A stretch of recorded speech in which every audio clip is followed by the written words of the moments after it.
नमस्कार दोस्तों, आज आपका फिर से स्वागत है हमारे इस बहुत ही फेमस, बहुत ही प्रिय प्रोग्राम जिसमें हम अपनी जिज्ञासा को इन बच्चों के साथ शेयर करते हैं। और इस प्रोसेस में जो हमारा टू वे कम्युनिकेशन होता है कि हम आप तक पहुंचते हैं और आप हम तक पहुंचते हैं, इस सारे एपिसोड में जो प्रोसेस है इसमें आपका फिर से स्वागत है। फ्रेंड्स, आज जिस टॉपिक पर हम बात कर रहे हैं, क्योंकि ये सारे बच्चे टीन एज के हैं, जिसका एज अभी लर्निंग का एज है, जो अभी स्टडी कर रहे हैं, इन्हीं सारे चीज़ों को ध्यान में रखते हुए आज जिस टॉपिक पे हम बात कर रहे हैं वह है learning period and working period. बहुत ही रिलेवेंट टॉपिक है। मैं इन लोगों को ये बताने जा रहा हूँ कि जो आप लोगों का लर्निंग का फेज है ये कितना इम्पोर्टेंट है और इस लर्निंग फेज में क्या क्या होना चाहिए, जिससे कि जब आपका वर्किंग फेज आए तब आप बहुत ही आसानी से अपने जीवन को जी पाएं और समाज में कंट्रीब्यूशन कर पाएं। तो सबसे पहली बातें हैं लर्निंग फेज का, जो लर्निंग पीरियड का। इस लर्निंग पीरियड में हम टोटल 4 चीज़ की बात करेंगे। जो सबसे पहला है, लर्निंग फेज में हम accumulation of knowledge and information करते हैं। बचपन से लेकर के ही जब हमारा ब्रेन, जो कॉग्निटिव, हमारा ब्रेन का कॉग्निटिव पार्ट सब चीज़ को ग्रास्प करना शुरू कर देता है, तो हम सीखना शुरू कर देते हैं, नॉलेज ग्रास्प करना शुरू कर देते हैं। चारों बगल जितने भी इंफॉर्मेशंस है उनको अपने ब्रेन में एक्यूमुलेट करना शुरू कर देते हैं, उनको संग्रहित करना शुरू कर देते हैं। जो स्कूल होते हैं, जो कॉलेज होते हैं, इसमें हमें नॉलेज और इंफॉर्मेशन के द्वारा उस तरह से तैयार किया जाता है कि हम एक नॉलेजेबल पर्सन बन सकें, हमारा एक पर्सनैलिटी हो। ये है accumulation of knowledge and information का फेज। इसी फेज में, इसी लर्निंग फेज में जो दूसरा पॉइंट होता है वो होता है डेवलपमेंट ऑफ स्किल। याद रखिएगा, वो हम कह रहे थे accumulation of knowledge and information, अब हम बात कर रहे हैं development of skill. Development of skill का क्या मतलब होता है? जो कुछ भी हम करते हैं उस काम को करने के लिए हमें उसका कुशलता से करें, कौशलता से करें, बहुत ही स्किल्ड वे में करें, ताकि उसको हम बहुत ही इफेक्टिव और बहुत ही इफिशिएंट वे में करें। इसके लिए हमें बहुत ही ज़्यादा जरूरी है कि हम स्किल्ड पर्सन बनें, मतलब हम डेवलप करें अपने अंदर के जो स्किल्ड वाला क्वालिटी है उसको डेवलप करें। अर्थात इस लर्निंग फेज में हम अपने स्किल को डेवलप करते हैं। 2 पॉइंट हो गया। जो तीसरा है और बहुत ही इंपॉर्टेंट है कि इस बीच, इसी लर्निंग फेज में हम कंस्ट्रक्ट करते हैं, निर्माण करते हैं। किस चीज़ को लेकर के? वर्ल्ड व्यू को लेकर के।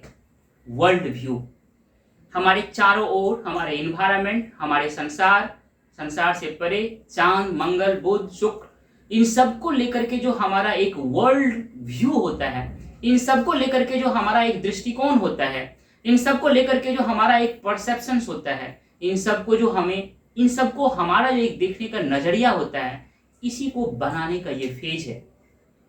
ये फेज बहुत ही इंपॉर्टेंट है। इसमें जितना हमको एक्सपोजर मिलता है उतना ज़्यादा अच्छा हमारा वर्ल्ड व्यू बनता है। वर्ल्ड व्यू क्या होता है, कैसे बनाया जाता है, इसका क्या बेनिफिट्स होता है, इसको लेकर के एक अलग वीडियो हम बनाएंगे। वर्ल्ड व्यू एक उसका टॉपिक का ही नाम रहेगा। आगे हम बढ़ते हैं अभी चौथे पॉइंट पे, जो बहुत ही इंपॉर्टेंट है, वह है बिल्ड, निर्माण करते हैं हम अपना स्टेबल आइडेंटिटी। मतलब अगर आप ये सारे चीज करते करते किसी को लॉयर बनना है, तो अब आपकी आइडेंटिटी एज ए लॉयर हो गया। मतलब आपने अपनी पहचान स्टेबल कर लिया। Now you are a lawyer, now you are a engineer, now you are a doctor, now you are a IAS, IRS, IPS। Even कोई इस उम्र में आकर के एक पॉलिटिक्स में चले जाते हैं बहुत ही अर्ली एज में, तो वो भी अपना एक पॉलिटिशियन का जो एक आइडेंटिटी होता है, उसको जो पहचान होता है, उसको एस्टेबल कर लेता है। मतलब ये जो लर्निंग का फेज है, इसमें हम सबसे पहले देखा कि accumulation of knowledge and skill, उसके बाद पहला है accumulation of knowledge and information, दूसरा है डेवलपमेंट ऑफ स्किल, और तीसरा है हम कंस्ट्रक्ट करते हैं अपने वर्ल्ड व्यू को लेकर के, और चौथा है कि हम अपना आइडेंटिटी को बिल्ड करते हैं। ये लर्निंग का फेज है। इस फेज में मुझे लगता है कि ये चारों प्रोसेस से सबको गुजरना चाहिए। हर किसी को अपना एक आइडेंटिटी बनाना, जितना जल्दी हम अपनी एक आइडेंटिटी बना लें, जितना जल्दी हम नॉलेज, इंफॉर्मेशन, स्किल और वर्ल्ड व्यू पे काम करके अपना एक समाज में आइडेंटिटी बना लें, उतना अच्छा होगा। समाज को हम अच्छी तरह से जी पाएंगे, अपनी लाइफ को अच्छी तरह से निर्मित कर पाएंगे। ये तो था लर्निंग का फेज। इसके बाद का जो फेज है वह है वर्किंग का phase.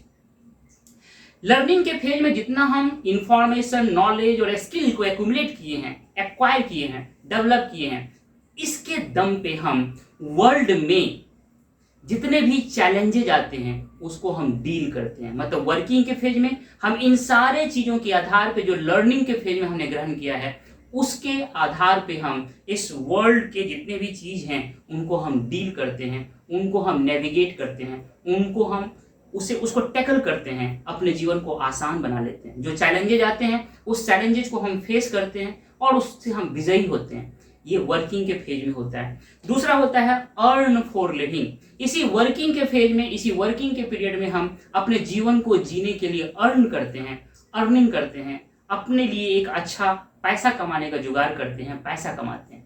And the third one is very important. इसी वर्किंग के फेज में हम सोसाइटी में अपना कंट्रीब्यूशन देते हैं। याद रखिएगा, जब आप लर्निंग के फेज में हो तब आप कंट्रीब्यूशन देंगे तो कहीं ना कहीं हैम्पर होगा आपका लाइफ। जब आप वर्किंग के फेज में हो तब जो आप कंट्रीब्यूट करेंगे तो बहुत ही बड़े पैमाने पे आप कंट्रीब्यूट कर सकते हैं। इसीलिए उस स्टूडेंट से मेरा हमेशा रिक्वेस्ट होता है कि जब आप स्टूडेंट के फेज में हो, जब आप लर्निंग के फेज में हो, तो समय को बचा करके आप इस पे ज्यादा फोकस कीजिए। समय को इधर उधर कहीं कंट्रीब्यूशन में देने का कोई मतलब नहीं बनता, क्योंकि अगर आप लर्निंग के फेज में अपना बेस्ट करेंगे तब जब आपका वर्किंग पीरियड आएगा उस समय आप बहुत बड़े आदमी बन चुके होंगे। उस समय जो आप समाज में कंट्रीब्यूट करेंगे तो वो बहुत बड़े पैमाने पे एक बहुत बड़ा इम्पैक्ट लाएगा। तो इस तरह से मैं आपसे ये कहना चाह रहा था कि जो लर्निंग का पीरियड है और जो वर्किंग का पीरियड है ये बहुत इंपॉर्टेंट है।